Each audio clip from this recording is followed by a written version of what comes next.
तो हेलो दोस्तों, मेरा नाम है कुमार सिकेत और आप देख रहे हैं एकलव्य स्टडी पॉइंट। तो इस वाली वीडियो में आपको बताने वाला हूं परिचय, जो कि आपका है चैप्टर नंबर फर्स्ट क्लास 12 के बच्चों के लिए इकोनॉमिक सब्जेक्ट से। और इस वाली वीडियो में आपको चैप्टर जो है पूरा का पूरा कंप्लीट करवा दूंगा। ठीक है दोस्तों, ये आपका है 2020 का न्यू कोर्स न्यू सिलेबस। ठीक है दोस्तों, आगे बढ़ते हैं और यहां पर हम देखते हैं टुडे टॉपिक्स। आज के टॉपिक्स जो आपको मैं इस वीडियो में बताने वाला हूं। सबसे पहले है डेफिनेशन। आपको मैं बताऊंगा ऐसे डेफिनेशन जो कि एक वर्ड होते हैं जिनका एक अच्छा मीनिंग होता है जो हमें पता होना चाहिए। ठीक है, तो यहां पर डेफिनेशन की पहले हम बात करेंगे जैसा कि मैंने आपको पहले बताया था, और फिर आपके एनसीईआरटी के अकॉर्डिंग जो भी आपका इस चैप्टर में दिया हुआ है, जैसे परिचय चैप्टर है आपका, तो इसमें आपके दो चीज दिए हुए हैं। एक है समष्टि अर्थशास्त्र का उद्भव और एक है समष्टि अर्थशास्त्र की वर्तमान पुस्तक का संदर्भ। तो ये चीजें मैं आपको इसमें बताने वाला हूं दो दो पार्ट करके। ठीक है, यहां पर देखते हैं। सबसे पहले हमारा है यहां पर पार्ट जो है वो है डेफिनेशन वाला। ठीक है, तो डेफिनेशन वाले पार्ट में आपको डेफिनेशन बताऊंगा यहां पर सभी की। सबसे पहला जो वर्ड हमारे सामने आ रहा है वो है उपभोक्ता वस्तुएं। उपभोक्ता वस्तुएं का मतलब होता है कंज्यूमर गुड्स। ठीक है, इसका क्या मतलब होता है दोस्तों, देखिए, उपभोक्ता वस्तुएं एक ऐसी वस्तु होती है ना जो मानव की जो आवश्यकता है उसको संतुष्ट करती है, वो भी प्रत्यक्ष रूप से। जैसे मान के चलो, मुझे क्या है, मुझे कहीं जाना है और दुकान पे जाके कोल्ड ड्रिंक खरीदनी है। मुझे कोल्ड ड्रिंक मिल गई, बात खत्म, तो मैं संतुष्ट हो गया। ठीक है, वही होता है उपभोक्ता वस्तुएं। यहां पर आप अच्छे से समझिए, उपभोक्ता वस्तुएं वह वस्तुएं होती है जो मानव की आवश्यकताओं को, यानी मानवीय आवश्यकताओं को प्रत्यक्ष रूप से, यानी कि डायरेक्ट संतुष्ट करती है, यानी उसको जो चाहिए वो मिल गया है। इसका जो प्रयोग है ये अन्य वस्तु के उत्पादन के लिए नहीं होता है। ये बात आपको यहां पर लिख देनी है कि जो चीज इसको प्रत्यक्ष रूप से संतुष्ट करती है उसका और उत्पादन करने के लिए काम नहीं आएगा। अब मान के चलिए कोल्ड ड्रिंक है, कोई भी कोल्ड ड्रिंक है, तो क्या हम उसको और चीज बनाने के लिए इस्तेमाल करेंगे? नहीं करेंगे। तो यहां पर आपको ये लाइन यहां पर दर्शा देनी है, तो वो आपके आंसर को थोड़ा और बेहतर बना देगा। यहां पर नेक्स्ट देखिए, ये है आपका यहां पर टिकाऊ उपभोग वस्तुएं, जिसे हम कहते हैं ड्यूरेबल कंजप्शन गुड। ठीक है, नाम से पता चल रहा है कि ये वस्तु क्या होगी, ये वस्तु होगी टिकाऊ। ठीक है, ये वस्तु चलेगी कई वर्षों तक। जैसे ये कार है, मान के चलिए आपके पास कार है, तो क्या हम उसे 2 साल में या 4 साल में या 5 साल में बदल देंगे? जरूरी है? नहीं। कुछ कुछ कारें 5-6 साल में हम बदल देते हैं, कुछ हम 10 साल तक भी उसे चलाते हैं। ठीक है, तो ये होता है टिकाऊ उपभोग वस्तुएं। इसके एग्जाम्पल हो गए जैसे कि आपके टीवी हो जाते हैं, जैसे कि आपका ये कार ही हो सकता है। ठीक है, इसको आप लिखोगे कैसे? ऐसे। ये वे वस्तुएं होती है जिनका उपयोग कई वर्षों तक किया जाता है। उदाहरण आप दे सकते हो यहां पर, किसका उदाहरण आप दे सकते हो? टीवी का उदाहरण आप दे सकते हो, कार का। नेक्स्ट देखिए, ये है आपका दोस्तों यहां पर अर्ध टिकाऊ उपभोक्ता वस्तुएं। तो अर्ध टिकाऊ नाम से ही पता चल रहा है सेमी ड्यूरेबल कंजप्शन गुड, यानी ये कुछ सालों के लिए होगी, केवल 1 या 2 सालों के लिए। ठीक है, फॉर एग्जाम्पल इसका कपड़े, आपके जो हमारे कपड़े होते हैं वो हम ज्यादा से ज्यादा 1 साल 2 साल या मैक्सिमम 3 साल पहनते हैं, उसके बाद उसे नहीं पहनते। तो ये उस प्रकार की वस्तुएं हैं। यहां पर देखिए आप इसे लिखोगे कैसे, ये वे वस्तुएं होती है जिनका प्रयोग हम 1 वर्ष के लिए या उससे कुछ और अधिक समय के लिए उसका इस्तेमाल हम करते हैं। यह आपका होता है अर्ध टिकाऊ उपभोक्ता वस्तुएं। इसका एग्जाम्पल ले हम, तो वो है आपके लिए कपड़े और यह है फर्नीचर। ठीक है दोस्तों, नेक्स्ट बढ़ते हैं हम। यहां पर देखिए, यह बहुत ही ज्यादा इजी है, सिंपल है, नाम से पता चल रहा है। गैर टिकाऊ अथवा एकल उपभोग वस्तुएं, यानी टिकाऊ बहुत कम है और एक ही बार इस्तेमाल इसका करते हैं। आपके सामने इससे पता चल गया होगा, यह है आपका एग्जाम्पल। इंजेक्शन जो होता है एक बार इस्तेमाल करते हैं, इसको लिखेंगे कैसे? यहां देखिए, इंग्लिश में से बोलते हैं नॉन ड्यूरेबल और सिंगल यूज कंजप्शन गुड्स। ठीक है, इसके क्या आप कैसे लिखोगे? ये ऐसी वस्तु होती है जिसका केवल एक ही बार इस्तेमाल या प्रयोग होता है। इसका एग्जाम्पल जो है वो सिंपल आप इंजेक्शन लिखिए। ठीक है, आगे बढ़ते हैं। यहां है हमारे सामने दोस्तों अब सेवाएं यानी कि सर्विसेज। ये क्या होता है दोस्तों, आप समझिए, हम किसी बंदे से कोई सामान खरीदते हैं। मान के चलिए हम जाते हैं वहां जहां मिलता है कंप्यूटर टेबल। ठीक है, वहां से हमने कंप्यूटर टेबल उठाई, बदले में हमने उसे पैसे दिए। हमें बदले में क्या मिला? हमें बदले में मिला सामान। लेकिन सेवाएं क्या होती है? सेवाएं उससे बिल्कुल हो जाती है अलग, क्योंकि सेवाएं में जो वस्तुएं होती है वो गैर भौतिक वस्तुएं होती है, जो हमें ऐसी चीज मिलती है जो सिर्फ हमें छू नहीं सकते उस चीज को, सिर्फ वो सेवाएं होती है। फॉर एग्जाम्पल जो डॉक्टर है हमारे, तो हम डॉक्टर के यहाँ जाते हैं, हम उसे बदले में पैसे भी देते हैं, लेकिन वो हमें कोई सामान नहीं देता है। ठीक है, मेडिसिन वो अलग चीज है। उसकी जो मेन चीज की जो कॉस्ट होती है वो होती है उसकी सर्विस। वो आपको देखकर ये बताता है कि आपको किस चीज की प्रॉब्लम है।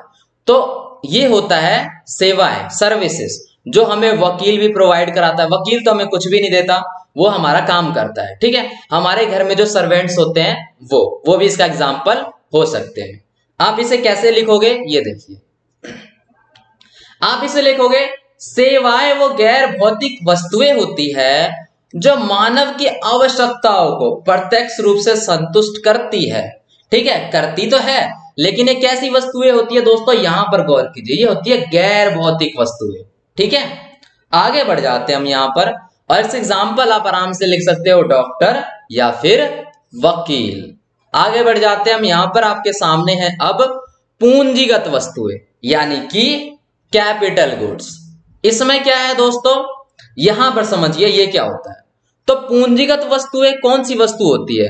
जिनसे हम उत्पादन कर सकते हैं, और ये जो वस्तुएं होती है ये कई सालों तक हमारे साथ रहती है।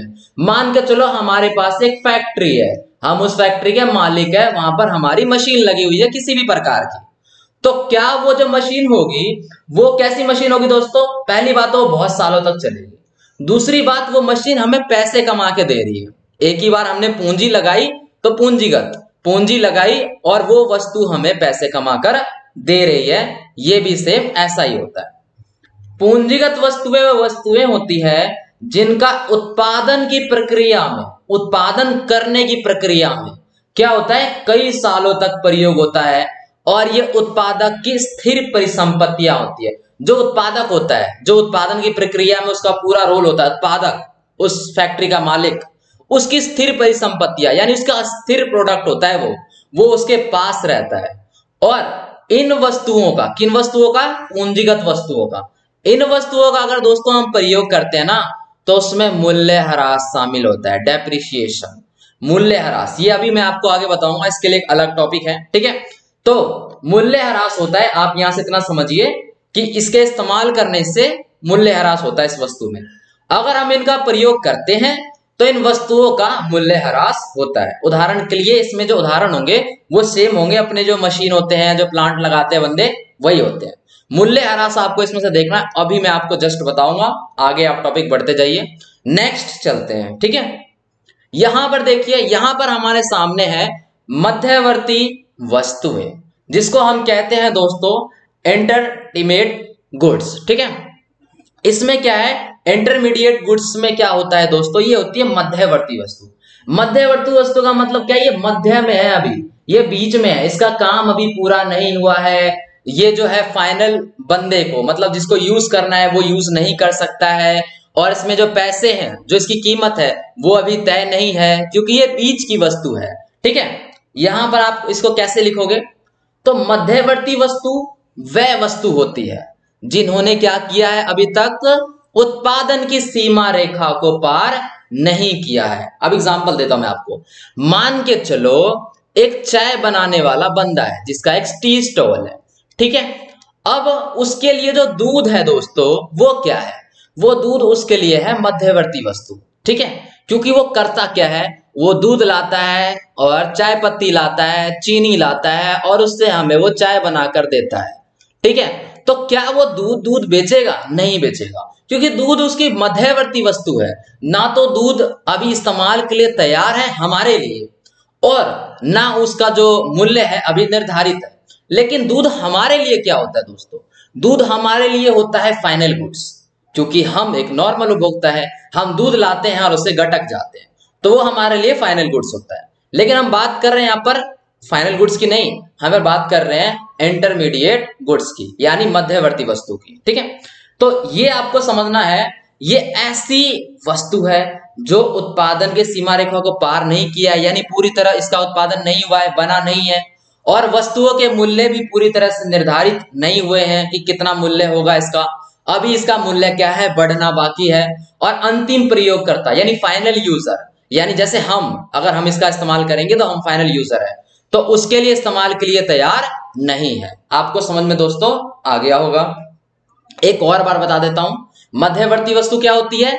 ऐसी वस्तु जो अभी बीच में है, उसका जो मूल्य है निर्धारित नहीं है, उसका मूल्य जो है वो बढ़ेगा, और फाइनल यूजर यानी अंतिम प्रयोगकर्ता के लिए इस्तेमाल करने के लिए वो तैयार नहीं है। सिंपल मध्यवर्ती वस्तु। आगे बढ़ते हैं हम, और यहां पर हमारे सामने है अंतिम वस्तु। अंतिम वस्तु यानी कि कैसी वस्तु? जो बनकर तैयार है। जैसे ये चाय जो है बनकर तैयार है, बाउंड्री लाइन ऑफ प्रोडक्शन को इसने पार कर दिया है, यानी अब इसमें किसी प्रकार का कोई चेंज नहीं करना है, इसमें मूल्य वृद्धि नहीं करनी है, ये जैसा है वैसा ये तैयार है। इसको समझिए, यहां पर अंतिम वस्तुएं वह वस्तु होती है जो उत्पादन की सीमा रेखा यानी बाउंड्री लाइन ऑफ प्रोडक्शन को पार कर चुकी है और अपने अंतिम प्रयोगकर्ताओं यानी फाइनल यूजर द्वारा इस्तेमाल के लिए क्या है, ये तैयार है। आगे बढ़ते हैं हम यहां से। अब यहां पर हमारे सामने है दोस्तों निवेश। ठीक है, इसको देखते हैं हम यहां पर पहले।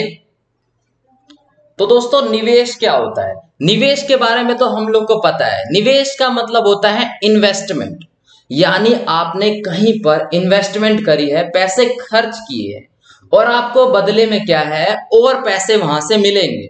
एक सिंपल सी हम बात करते हैं, जो आपको हम पढ़ा रहे हैं, इसमें इन्वेस्टमेंट करी हुई है, इसमें पैसे खर्चे करे हुए हैं। किस किस के ऊपर? पीसी के ऊपर पैसे खर्च करे हुए हैं, पेन टैब के ऊपर पैसे खर्च करे हुए हैं, माइक के ऊपर पैसे खर्च करे हुए हैं, ठीक है, और कई सारे सॉफ्टवेयर के ऊपर पैसे खर्च करे हुए। तो ये हमने इस पे क्या कर रखी है दोस्तों, ये हमने कर रखी है इन्वेस्टमेंट। पैसे तो खर्च किए हैं, लेकिन ये पैसा और पैसा बनाने में मदद करती है। ठीक है, तो उसे ही कहते हैं इन्वेस्टमेंट। यहां समझिए, निवेश से अभिप्राय उत्पादक द्वारा, जो उत्पादक होता है यानी जिस चीज का वो उत्पादक कर रहा है, बना रहा है, उसके द्वारा ऐसी वस्तुओं की खरीद पर किए गए वैसे है, वह यानी कि वो ऐसी वस्तु को खरीद रहा है, पैसे लगा रहा है, जिसमें उसके पूंजी के स्टॉक में वृद्धि होगी, यानी उसके जो पैसे जहां पे रखे हुए हैं उस समय और ज्यादा वृद्धि होगी। सिंपल है, ये इन्वेस्टमेंट होती है। यानी आप वहां पैसे लगाओ, उस चीज में पैसे लगाओ जो चीज आपको कमाकर दे रही है। जैसे हम एक नॉर्मल सी चीज समझते हैं, जो इन्वेस्टमेंट करने वाला जुगाड़ होता है, जो बंदा होता है वो होशियार होता है। वो क्या करता है, जैसे मान के चलो नॉर्मल बंदे क्या करते हैं, 1 लाख का फोन लेते हैं, अगर उनकी सैलरी जो है वो अच्छी आ गई या सब कुछ ठीक है, ठीक है, नॉर्मल बंदा जिसकी 1 लाख की सैलरी है, 1 लाख का फोन ले लेगा, पूरे के पूरे जो पैसे हैं वो खराब कर देगा, खत्म कर देगा, इन्वेस्टमेंट नहीं करी। एक मस्त बंदा जो समझदार है वो क्या करेगा, वो लेगा भाई यहाँ पर 10 से 15 हजार का फोन, और बाकी के जो पैसे बचे उनको वो इन्वेस्ट कर देगा अपनी दूसरी चीजों में। अब उस इन्वेस्टमेंट से जो रिटर्न्स आएंगे उससे वो महंगा फोन लेगा। आगे दोस्तों आपको समझ में? तो जो इन्वेस्टमेंट होता है वो ये होता है। और सिंपल यहां पर निवेश जो है उसका आप सिंपल डेफिनेशन दोगे कि निवेश से अभिप्राय है उत्पादक द्वारा ऐसी वस्तुओं की खरीद पर पैसे व्यय करना जिससे उसके पूंजी के स्टॉक में जो पैसे हैं उसके पास, उसमें क्या हो जाएगी, वृद्धि हो जाएगी।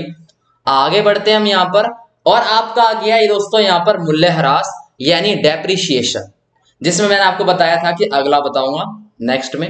अब देखिए मूल्यह्रास जो है दोस्तों, ये क्या होता है दोस्तों? मूल्यह्रास होता है जैसे आपने कोई सामान खरीदा, उसकी कीमत अभी उतनी ही है, लेकिन बाद में वो काम करता जाएगा और उसका जो पैसा है वो कम होता चला जाएगा। फॉर एग्जाम्पल हम इस पेन की बात कर लेते, चलो ये पेन जो है, ये पेन मान के चलते हम 100 रुपए का है, ठीक है, और ये इंक डालने वाला पेन है, ठीक है।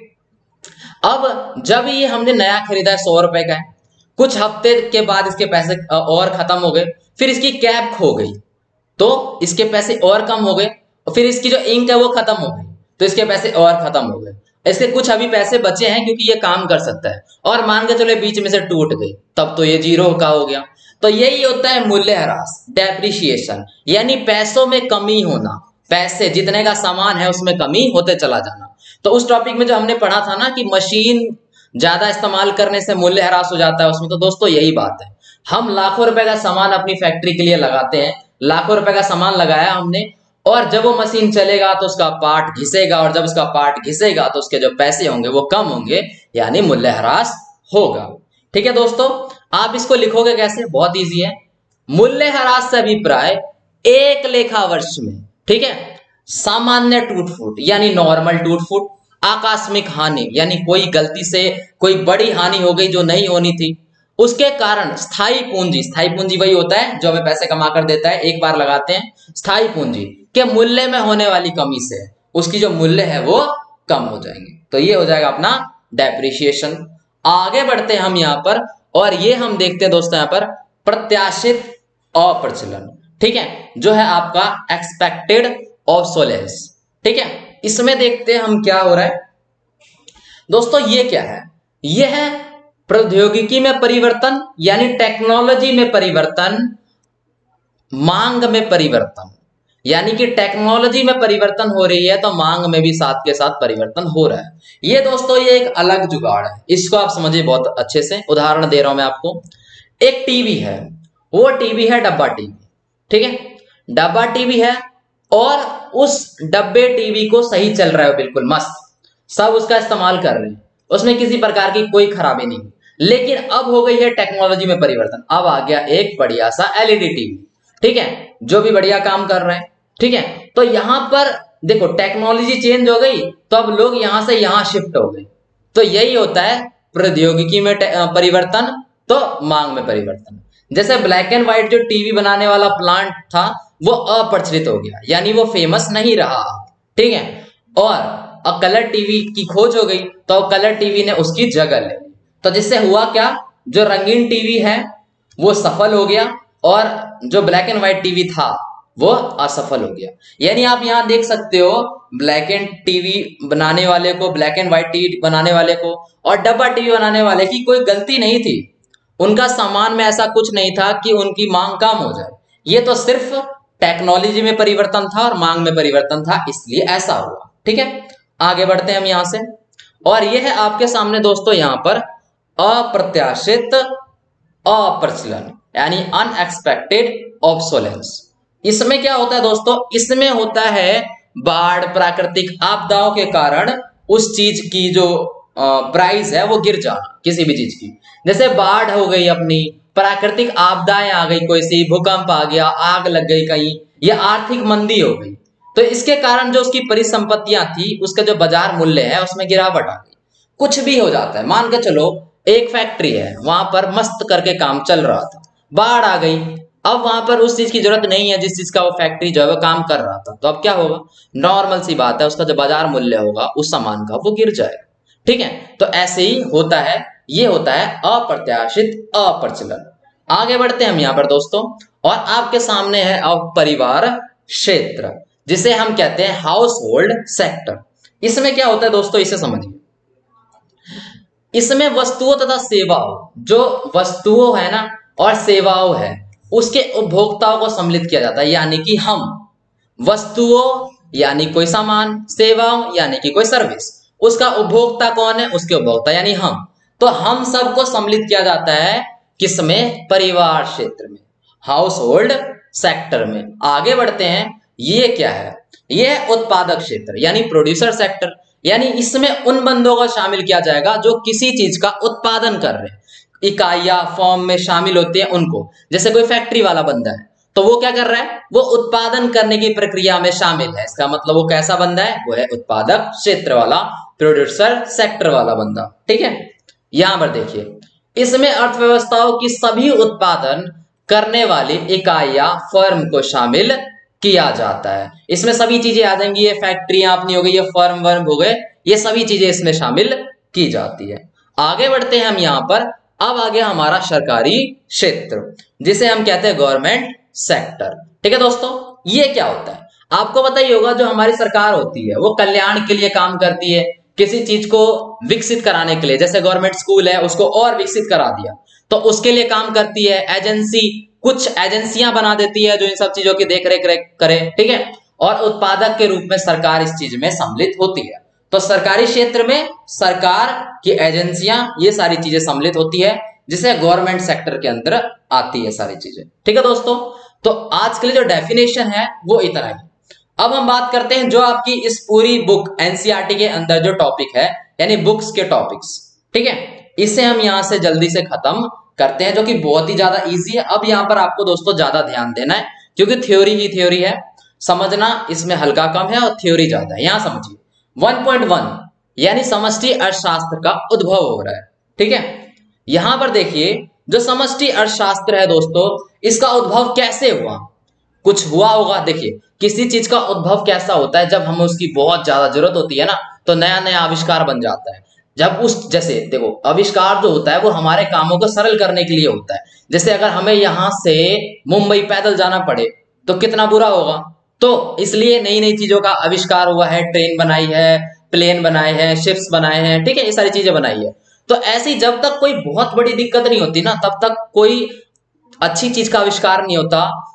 मतलब से फोकस नहीं किया जाता। अगर जैसा चल रहा है तो चलने दो, तो फिर ठीक ठाक होता है। तो यहां भी समष्टि अर्थशास्त्र का आविष्कार, उद्भव, कैसे निर्माण हुआ वो देखना है, उसका कहानी है। देखिए समष्टि अर्थशास्त्र एक अलग शाखा के रूप में उद्भव हुआ, जिसको किया एक ब्रिटिश अर्थशास्त्री ने, जिसका नाम था जॉन मेनार्ड क्विस। इनकी एक बहुत ही फेमस किताब थी, जिसका नाम था the journal theory of employment, interest and money. ठीक है, तो इसमें क्या हुआ था, ये हुआ था 1936 ईस्वी में प्रकाशित हुआ था। ठीक है, इसमें उसके बाद क्या हुआ, यहाँ पर आ गई दिक्कतें कैसे आई। उसके बाद 1929 में महामंदी आ गई। अब आपको पता है जब महामंदी आ जाएगी तो सब कुछ बुरा होगा। लोगों की जो इनकम है वो गिरेगी, जो चीजें प्रोड्यूस हो रही है वो नहीं होगी, और जो वो है अनएम्प्लॉयमेंट, यानी आप कह सकते हो जो बेरोजगारी है वो क्या होगी, बहुत ज्यादा बढ़ जाएगी। तो सेम यहाँ पर भी ऐसे ही हुआ। इसके बाद कई वर्षों में देखा गया कि यूरोप और उत्तरी अमेरिका जैसे देशों में रोजगार के जो स्तर थे दोस्तों, वो बहुत ज्यादा गिर गए। और वहां जो गिरे तो इसका असर पूरी दुनिया के अलग अलग भागों में, अलग अलग देशों में दिखाई पड़ा। जिसके कारण क्या हुआ, जिसके कारण बाजारों में वस्तुओं की मांग क्या हो जाएगी, कम हो जाएगी, और कारखाने फिर क्या होंगे, बेकार पड़े रहेंगे। जब मांग नहीं है तो बनाएंगे क्या। उसके बाद फिर जब कारखाने बेकार हो जाएंगे तो जो वहां के लेबर सब है उनको निकाल दिया जाएगा। ठीक है, तो ऐसा ही कुछ हुआ। संयुक्त राज्य अमेरिका में 1929 से 33 तक बेरोजगारी की जो दर थी वो 3% से 25% हो गई। आप यहाँ पे अंतर देख सकते हो कितना ज्यादा, जहां पर 3% ही बेरोजगारी थी वहां पर 25% हो गई। ठीक है, आगे बढ़ते हैं हम यहाँ पर। और इसी सभी घटनाओं को ध्यान में रखने के लिए अब किसके ऊपर प्रेशर पड़ने लग गया, अर्थशास्त्रियों के ऊपर। ठीक है, कि अब इनको एक अच्छा अब जुगाड़ बनाना पड़ेगा, शेड्यूल बनाना पड़ेगा, जिससे रिकवर हो सके सारी चीजें। तो इन अर्थशास्त्रियों को नए तरीके ढूंढने पड़े, अर्थव्यवस्था के कार्य को और अच्छा करने के लिए, सोचने के लिए प्रेरित किया।